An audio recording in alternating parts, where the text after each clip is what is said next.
global decision-making. We deeply value our engagement with US think tanks and policy institutions, and I look forward to a fruitful exchange today between us. The world is changing at a rapid pace. Old certainties are giving way to the new realities.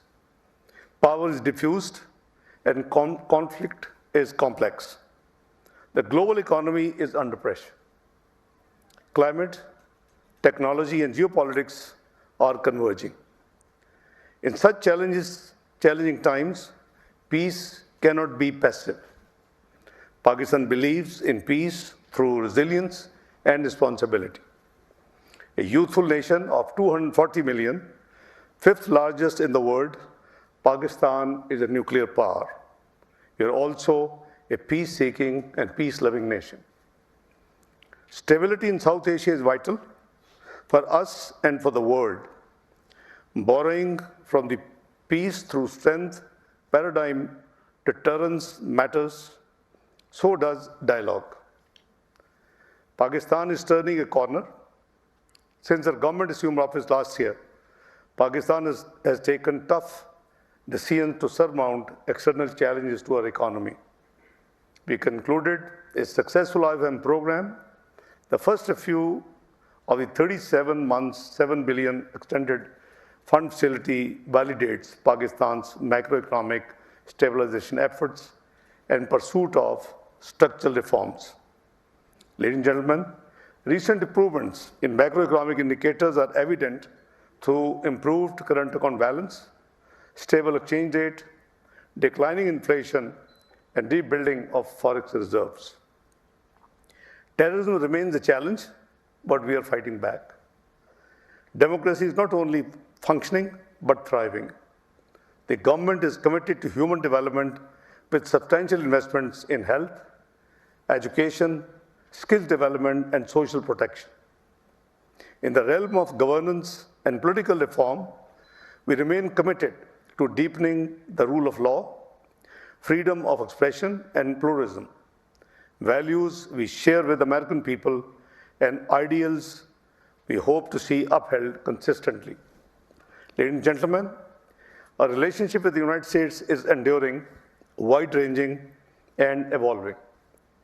It has proved to be a consequential partnership. Whenever the two countries converged on global issues, be it the Cold War or the war on terror. We are encouraged by the upward trajectory in our bilateral partnership since President Trump assumed office. Earlier today, I held a very productive meeting with Secretary of State Marco Rubio, and we agreed on our shared commitment to deepen and broaden the Pak-US bilateral relationship. Our nations are coming closer, and we have made considerable progress already in a short span of 6 months. In his joint address to the Congress, President Trump recognized Pakistan's vital assistance in capturing Abbegate mastermind Sharifullah, Pakistan's significance for US national security in battling global terrorist outfits has been underscored by the US military leadership, more recently by Commander CENTCOM General Kurilla. Leadership exchanges are on the rise, as evidenced by May 2025 ceasefire between India and Pakistan. The US has emerged as a credible arbiter of peace and stability in South Asia. In rebooting our bilateral relationship for mutual benefit and win-win outcomes, our two sides have moved beyond a transactional lens. We seek a relationship grounded not in dependency, but in mutual benefit, not in blame, but in dialogue, not in narrow counterism checklist, but in broad-based cooperation. We are working together to constructively address each other's concerns and advance our mutual trust and interest. Our dialogue spans security, energy, technology, industry, IT/AI, counterterrorism, and regional peace. Our economic ties are ascendant. We are working constructively to finalize a trade deal soon. Dear friends, ladies and gentlemen, We value our economic partnership with the United States. We see trade, not just aid, as the future. The United States is the largest single country destination for Pakistani exports. Our cost-effective and quality textiles and apparel ensure keeping costs low for the households. This industry is also an example of a great partnership.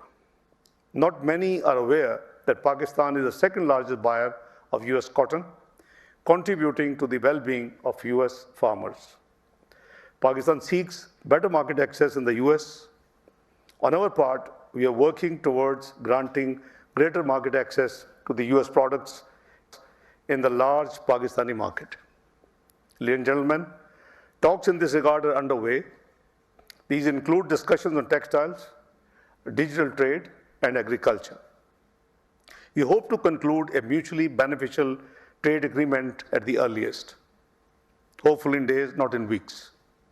Pakistan has competitive advantage in IT and is blessed with minerals and mining resources, including rare earth material.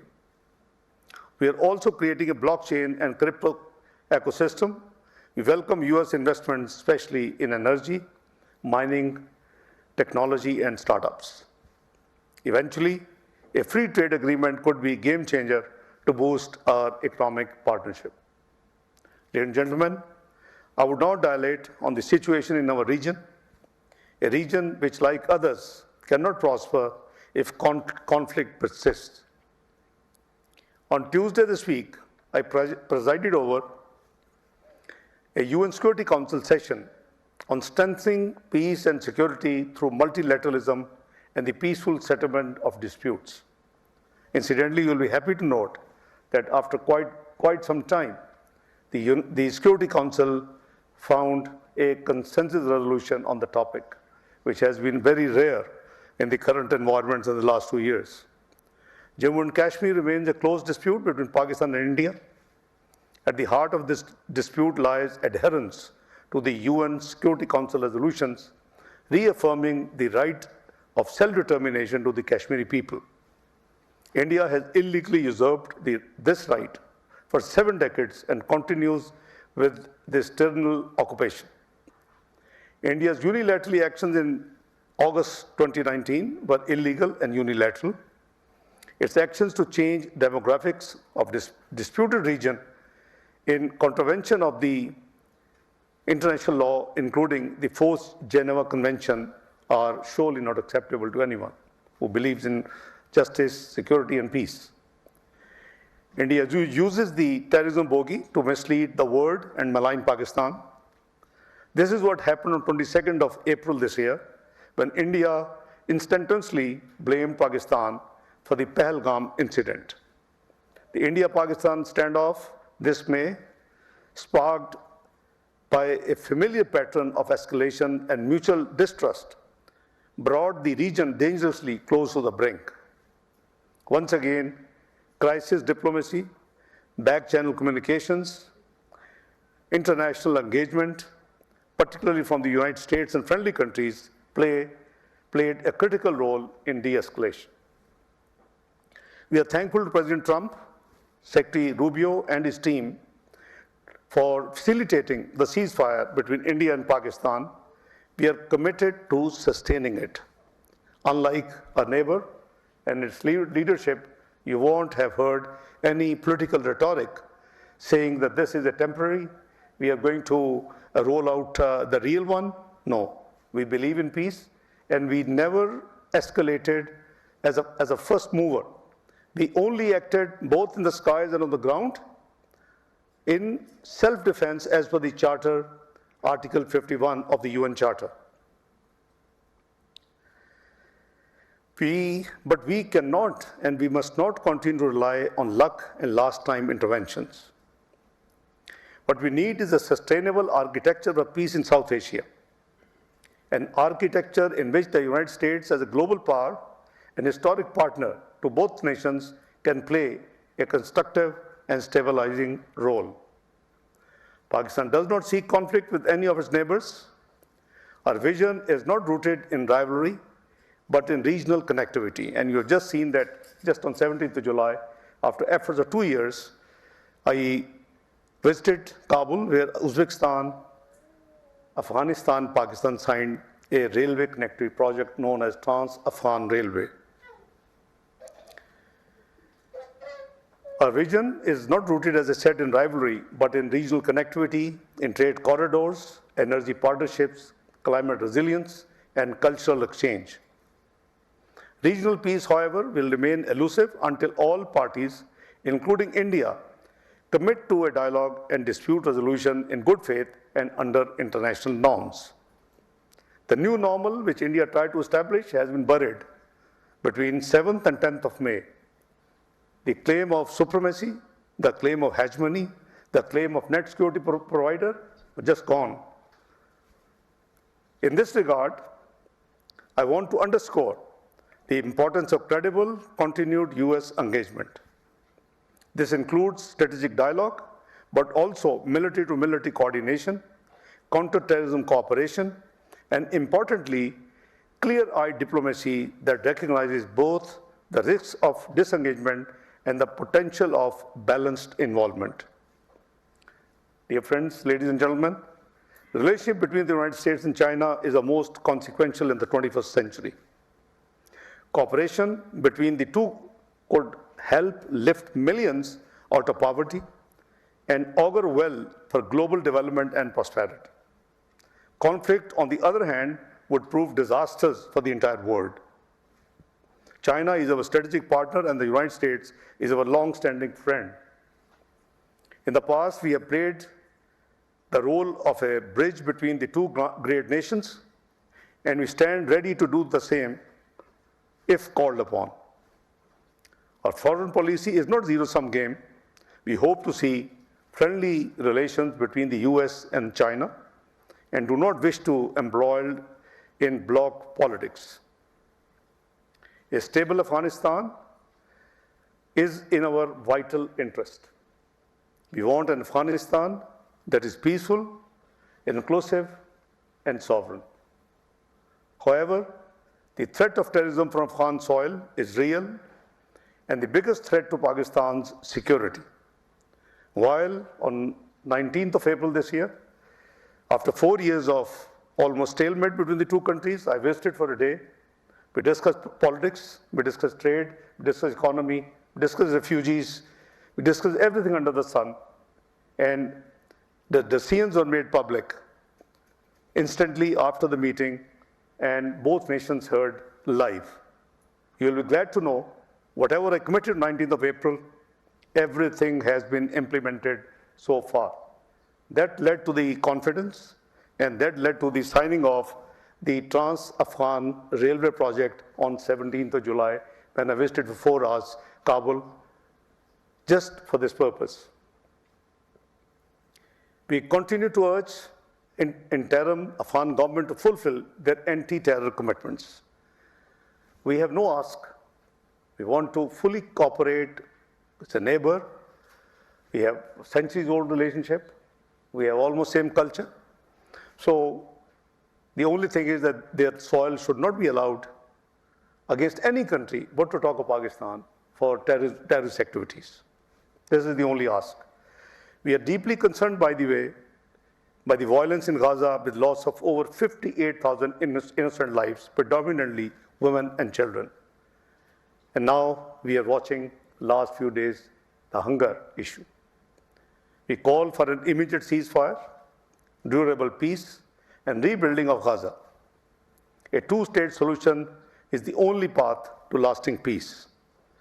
Pakistan declared foreign policy for decades, is two-state solution, with Palestine having its own homeland, a contiguous, secure, stable, sovereign country for the Palestinians, with Al-Quds al-Sharif, its capital, and pre-1967, its borders. On Iran, Pakistan calls for de-escalation and dialogue. We supported regional diplomacy and we tried to prevent the enlargement of what we saw over 12 days war between Israel and Iran. We'll continue to support and encourage Iran for dialogue and diplomacy. And I believe, again, as a neighbor, we are performing this as a duty, not as an obligation. Dear friends, ladies and gentlemen, I will conclude by underscoring that Pakistan seeks peace with dignity. We seek partnerships grounded in mutual trust and respect. And we seek progress for our people, for our region, and for the entire world. I thank you for your time, your patience hearing, and your anticipated questions, obviously. I'm cautioned already, and your enduring commitment to future where the US-Pakistan partnership can rise above history and help shape it. I thank you all. जनूबी Asia में अमन हमारे लिए अहम है। भारत पाकिस्तान में दहशतगर्दी में मुलव्वस है। अफगानिस्तान में अमन पाकिस्तान के मुफाद में है। पाकिस्तान में जमहूरियत पनप रही है। हम कानून की हुक्मरानी और आज़ादी इजहार पर कायम हैं। इसके अलावा अमरीकी थिंक टैंक अटलांटिक काउंसिल से खिताब करते हुए नायब वज़ीर आज़म इशाक डार का कहना था कि अमन के लिए मुसलसल अपना किरदार अदा कर रहे हैं और इसके अलावा क्लाइमेट चेंजेस समेत दीगर चैलेंजेस से भी नबरदाज़मा हैं। माशी मसाइल को हल करके मुस्तहकम करने पर गामजन हैं। दहशतगर्दी के खिलाफ मुसलसल जंग जारी रखे हुए हैं। अमरीका के साथ हमेशा दोस्ताना ताल्लुकात रहे हैं, जिसको मजीद फ़रोग देने के ख्वाह हैं। पिछले कुछ अरसे में दोनों अक़वाम एक दूसरे के मजीद करीब आए हैं। प्रेसिडेंट ट्रंप ने साउथ एशिया में अमन के क़याम के लिए अपना किरदार अदा किया, जो कि काबिल तहसीन है। आज मार्को रूबियो से मुलाकात भी बहुत ज़्यादा मुफीद रही।